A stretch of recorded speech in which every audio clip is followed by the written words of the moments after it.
السلام عليكم ورحمة الله وبركاته، اخواتي وحبايبي عاملين ايه؟ اديكوا بقى شفتوا طريقة الرقاق، هبدأ بقى بيها بتاعت مرات اخويا الحلوة في العزومة الجميلة اللي عملتها لنا. انا قلت لكم انا هخليها بقى تعمل الرقاق واصوره، عملت لنا برضو تاني يوم كان عاجبنا قوي، فقلنا لها ايه، اعملي لنا بقى صينية رقاق حلوة كده عشان نوريها للمتابعين الحلوين بتوعنا. هي هنا حطت الشوربة، وطبعا الشوربة مملحة وفيها كل حاجة، وحطت في الصينية أول حاجة في الصينية حطت كبشة سمنة محترمة كده، وبتبل الايه، بتبل الرقاق بس ما بتبلوش قوي زي ما انتوا شايفين. هتحط 4 رقات وبعد كده هتكمل. بس هي بتحب طبعا زي حالتي كده تسويه على البوتاجاز، احنا مش بنسويه في الفرن. لو حتة اتقطعت معاها ولا حاجة تمام مفيش مشاكل. هتحط بقى الصينية كده على نار ايه وسط. طيب هتبل بقى زي ما شفنا كده، وهناخد اللحمة. طبعا اللحمة هي معصجاها بصل وسمنة، واللحمة ما بتحطش عليها اكتر من ملح، فلفل اسود، والتوابل بتاعتها اللي ايه يعني توابل اللحمة. بتحط توم باودر وبصل باودر وجوز الطيب، وجايبة هي لوري مطحون، وجايبة حبهان مطحون، كل ده بتضيفه للحمة. بيدي طبعا نكهة حلوة وطعم جميل. بسم الله ما شاء الله، والله تبارك الرحمن. يمكن اجمل صينية باكلها من ايد مرات اخويا، بتعملها حلوة جدا. وعايزة اقول لكم كمان يا جماعة ان الرواق ذات نفسه هي اللي بتعمله في البيت، هي اللي بتعجنه وبتعمله وبتسويه بايديها. بس بقى ايه، ربنا يا رب يزيح عنها. والله كانت الاول بتعمل لنا كلنا، بس دلوقتي طبعا هي تعبانه شويه. ادعوا لها كده ربنا يشفيها ويشفي كل مريض يا رب العالمين.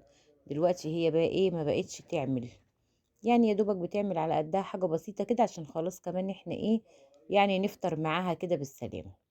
فطبعا بقى هي هتبلي كده برضو الاربع ورقات التانيين، وهتضيفهم كده على الايه، على الصينيه.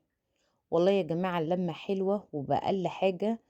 يعني احنا هي كانوا عاملين عزومة برضو حلوة وكبيرة كده، بس بأقل التكاليف ممكن تتلم انت واخواتك وولادك احفادك، ربنا يا رب يخلي.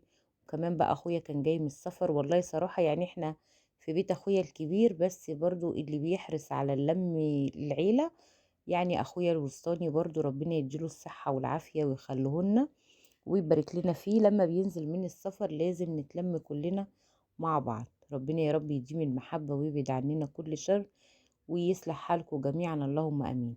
هي بقى هنا بتبل الرقاق. والله بصوا، حتى لما بنيجي ناكل ولا حاجة اقول لها بصي مسطرة، حتى التقطيع بتاعك اللهم صل على النبي جميل. انا بحب كل حاجة من ايديها، ربنا يا رب يبارك فيها وفينا جميعا. بصوا هنا بقى هي بتظبط الرقاق، وحبيبة طبعا ايه بتصورها. وعايزة اقول لكم طبعا لما بيبقى في عزايم يا جماعة بيبقى الدنيا كلها فوق بعض، لا هم بيبقوا مرتبين جدا على فكرة، ما بيبقاش عندهم حاجة فوق بعض ولا حاجة. وتبص تلاقي الترتيب بتاعهم كده ودنيتهم بتبقى هادية. ربنا يا رب يبارك فيهم وفي بيتهم، ويجعل دايما بيتهم عمران بالخير، اللهم امين يا رب العالمين. هي كده خلاص بلت بقى، وكل ده زي ما بقول لكم النار شغالة، وهي طفت كده وبتولع بقى تاني، طفت منها. فالدنيا معاها كده ايه، سابت الصينية على النار. وطبعا بقى بتناول ده حاجة وبتناول ده حاجة، اللي بيبقى واقف في المطبخ هنا بيقولوا لها ايه، احنا عايزين خضرة عشان نحطها على الفراخ. فقالت لهم انا ما عنديش الا خضرة متفرزة في الفريزر، فمش هتنفع تحطوها على الفراخ. هي هنا بتنزل الرقاق، بتنزله بايديها. هتقلب بقى الصينية، بصي بقى تجيبي الصينية كده واحدة واحدة مع نفسك، هتاخدها كده الصينية واحدة واحدة علشان خاطر كل الجوانب اللي عندك تتظبط معاكي. طبعا هي تعمل كذا صينية، احنا يعني اللهم صل على النبي عملنا فوق التمن صواني او السبع صواني حاجة زي كده. بس انا طبعا مش هوريهم لكم كلهم، انا بس هوريكم اول صينية عشان بس اوريكي طريقتها في الرقاق. في ناس كتيرة بتدهن بين الرقاق والرقاق سمنة، لا هي بتحط سمنة في اول الصينية بس. لفتها كده اللهم صل على النبي، بصوا تبارك الرحمن. هي لفتها قلبتها وبعد كده حطت سمنة في الصينية تاني، وحطت عليها الرقاق. هي كده ظابطة النار زي ما قلت لكم وسايباها تستوي على النار. لسه بقى في بقية صواني كمان لسه هتعملها. وعملنا حاجات كتير، عملنا فراخ مشوية وزي ما بقول لكم برضو هي اللي بتعمل، ربنا يديها الصحة والعافية يا رب العالمين. هي بقى بتمسك بالفوطة دي لاني بتقلب بيها. انا حتى بقول لها امسكي بالحتة، قالت لي لا الفوطة معايا بتكون افضل. بتجيب بقى الحروف. بصي تجيبي الصينية كده من على الحرف، تمشي بيها بقى واحدة واحدة علشان خاطر يطلع معاكي لونها ذهبي كده وجميل. ربنا يا رب يجعله شهر رمضان كريم عليكم وعلينا وعلى أمة المسلمين أجمعين يا رب العالمين. ودايما يا ولاد والله العظيم أنا عايزة أقول لكم إن البيت اللي فيه ناس وفيه زيارات وفيه مودة وفيه حب بيبقى فيه خير وبيبقى فيه فرحة. ودي انتوا كده بتعلموا ولادكم كلكم لازم تبقوا متجمعين. الولاد بتنشأ على حسب ما انتوا تربيتوا وعلى حسب ما طلعتوا. بص طريقة معاها ازاي، بسم الله تبارك الرحمن، جميلة قوي. لما تعلموا ولادكم التجمع ويتعلموا ولادكم المحبة وتلاقيهم كلهم كده متجمعين مع بعض، فبينشأوا على كده. اللهم صل على النبي عليه الصلاة والسلام. هنا بقى تتبيلة الفراخ. طبعا هي بعد ما عملت تتبيلة الفراخ اخويا هو اللي بيشوي، فقال لي لا اديها لها تاني، خليها تقطع لي الصدور علشان خاطر الصدور كبيرة هتاخد وقت. طيب هنا تتبيلة الشوي بجد كانت تحفة يا جماعة ودايبة معانا دوب. احنا يا دوبك هي تبلتها الساعة 10 الصبح. طيب عملت ايه بقى؟ حطت ملح، حطت الاول طماطم وبصل وفلفل اخضر، فلفل احمر، الفلفل اللي عندك، وحطت لها ملح وتوم باودر وبصل باودر وكاري وكركم، وحطت ورق لورا وبلح جوز الطيب، كل التوابل اللي عندها حطيتها في الشوي وتوابل الشوي. وحطت ليمون، يعني عصرت حوالي 3 ليمونات، وحطت كوباية زبادي، كوباية الزبادي علشان تطر معاك الأنسجة بتاعة الفراخ. تتبيلة جميلة جميلة جدا.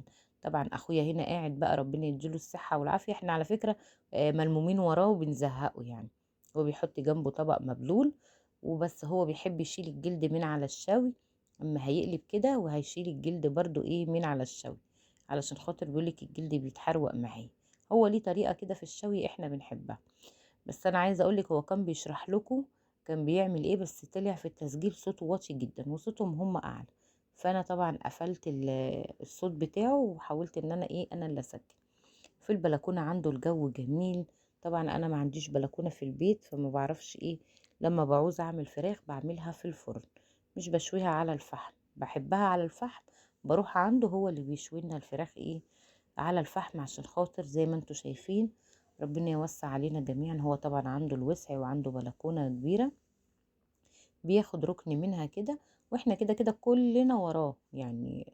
اخويا احمد التاني وراه ومراته وعياله وولاد بقية اخواتي، فكله بيبقى ايه واقف وراه كده بيتعذب، عشان طبعا احنا كلنا صايمين من الريحة. انا مش قادرة اقول لكم يعني. ده كان توقيت حوالي الساعة 4 كده.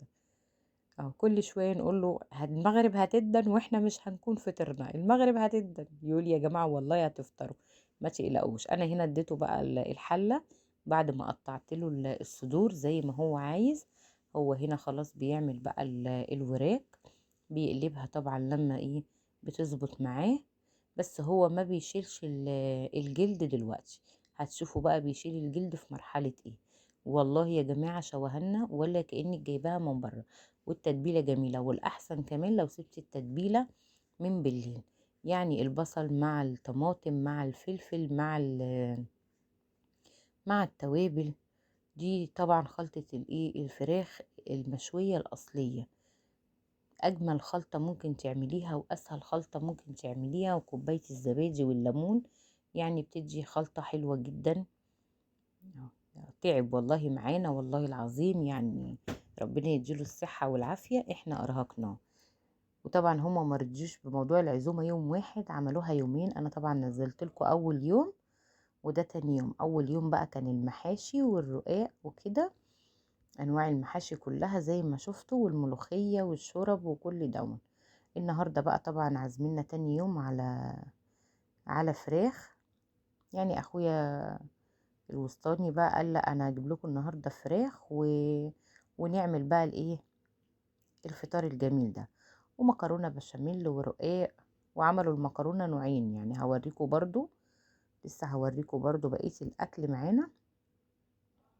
هنا بقى خلص الوراك ركنها على جنب وبيحط بقى ايه وبيحط الصدور. كل بقى ما الفحم يعمل هو بقى بيظبط الدنيا معاه. لأجمل حاجة لما يكون معاكي حد بيفهم في موضوع الشوي ده، بيريح قوي. انا بقى عند اخويا برضو تاني لما بقول لكم جه من السفر وكده، ده برضو عايش في شرم الشيخ، بيعملها برضو عنده في الروف بقى، ما بيشويش في البيت. بصوا تبارك الرحمن، هو هنا بيعين الجلد، حتى حطه على جنب جنب الشواية زي ما انتوا شايفين كده. لا بجد جميل وحلو جدا، وكان يوم ممتع الحمد لله والشكر لله. هو هنا لما بيحس بقى ان في حاجة بيقولك بص انا بحب اشيل منها اللون، بتاخد اللون ده بياخد الحرقة كلها، وبعدين برجع احطها بقى بتديني لون زي ما انتوا شايفين كده. فبتبقى جميلة. العيال بيقولوا له يا خالو احنا بنحب الجلد، ما تشيلش الجلد عشان احنا بنحب ناكله. بقول لهم لا ده مضر، انا هشيله لكم. فكل واحد بقى وطبعه. بس كان يوم حلو. ان شاء الله انا بالنسبة لي رمضان او العيد، بالنسبة لي شهر رمضان شهر في العيد في اي حاجة، ما بحسش بان جه رمضان او جه العيد الا لما بنبقى الحمد لله متجمعين. وبفضل ادعي ربنا اقول يا رب نروح سالمين غانمين، ما يبقاش في اثار لاي انتوا عارفين الاطفال لما بتتجمع في اي حتة يلا على المستشفى على طول. اه ايه اللي بيتخبط اللي بيتعور، فكل مرة بدعي في كل صلاة اقول يا رب كده لما نروح بالسلامة، اروح بيهم من غير اي ضرر ومن غير اي مشاكل. فدي بتبقى اكتر حاجة ببقى قلقانة منها. بينزلوا طبعا يلعبوا في الجناين تحت وكده، فببقى بقى مرعوبة وحاطة ايدي على قلبي. واول ما بدخل بقى باب بيتي بقول اللهم لك الحمد ولك الشكر ان انا روحت البيت والدنيا معايا تمام والحمد لله. والدنيا معايا تمام والحمد لله والشكر لله ان انا روحت بيهم كويسين. فنحمد ربنا ونشكر فضله على كل اللي يجيبه ربنا، الحمد لله والشكر لله. عقبال بقى بقية الايام والاعياد وكله. خلاص هنا وانا بس يعني عايزه اوريكم بس مرحله الشوي وهو ليه بيشيل الجلد. هو كده هنا بصوا مصمم برضو، مع ان انا حابه حابه الجلد. فشوفوا انتوا بقى يا جماعه لما بتيجوا تشوا بتشيلوا الجلد زي اخويا كده ولا بتخلوه؟ هيرجع بقى يحطه تاني عشان يظبط كده يظبط الدنيا. انا واقفه جنبه عامه واقفه بالطبق، كل ما يطلع حاجه اخدها واغطيها بلفها بالورق الفويل. هو خلاص حتى بصوا الحاجه مستويه ازاي، ما كانتش والله محتاجة حتى ان هي تبات في التتبيلة ولا اي حاجة. احنا عملناها الصبح بدري، يعني نزلوا جابوا الحاجة الساعة 9 كده، على الساعة 10 كانوا يدوبك شووا كده وكانوا تبلوا الحاجة، وزي ما قلتلك العصر جدا. وبدأ بقى ان هو يشوي معانا الفراخ. وهي طبعا بتعمل الاكل جوه، تعمل بقى المكرونات البشاميل وكده، وبتظبط الدنيا. بس فربنا ييسر. بصوا بقى هنا هي عاملة مكرونة بشاميل بالفراخ، وعامله مكرونه بشاميل باللحمه. وعامله البشاميل يا جماعه سايح كده وبجد جامد من الاخر. طب هي عامله بالفراخ لان ولادها بيحبوا اللي بالفراخ، وانا اخواتي بيحبوا اللي باللحمه. فكل واحد بقى على حسب ما عايز يعني. فانا اخويا بيقول لا انا مش مقتنع ان انا اكلها بالفراخ، انا كده كده امي الله يرحمها معوداني عليها اللحمه. ما ينفعش يا ولاد انا زي ما متعود يا عم كلها بالفراخ، يقول لك لا انا هاكلها باللحمه. فطبعا حبينا نريح زي ما بقولك كده ريح الزبون. فريحنا الزبون وعملنا له واحده باللحمه. وانا كمان بحبها باللحمه، بس عادي انا باكل اي حاجه الحمد لله والشكر لله. عملنا باللحمه وعملنا بالفراخ عشان نرضي كل الاطراف. وما شاء الله هما الصينيتين اساسا ما قعدوش. بس هنا بقى اخشي بتقطع بقى بقيه الحاجه. فطبعا انا بحبها والله. بصي هما بيحطوها قطع كده، انا عادي بالنسبه لي ان هي تكون سايحه معايا، وبحبها ان هي تكون اساسا يعني مش قطع خالص.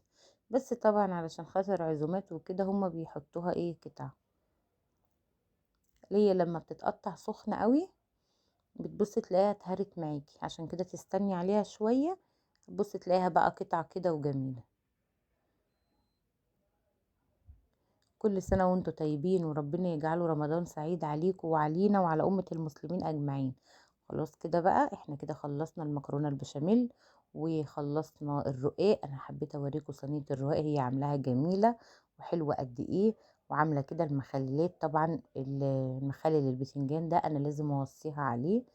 طبعا احنا في عندنا بيقعد على السفرة وفي عندنا بيقعد ايه على الارض، فاحنا طبعا الرجالة بنقعدها فوق، واحنا بقى ستات واطفال واولاد كلنا بنقعد ايه تحت.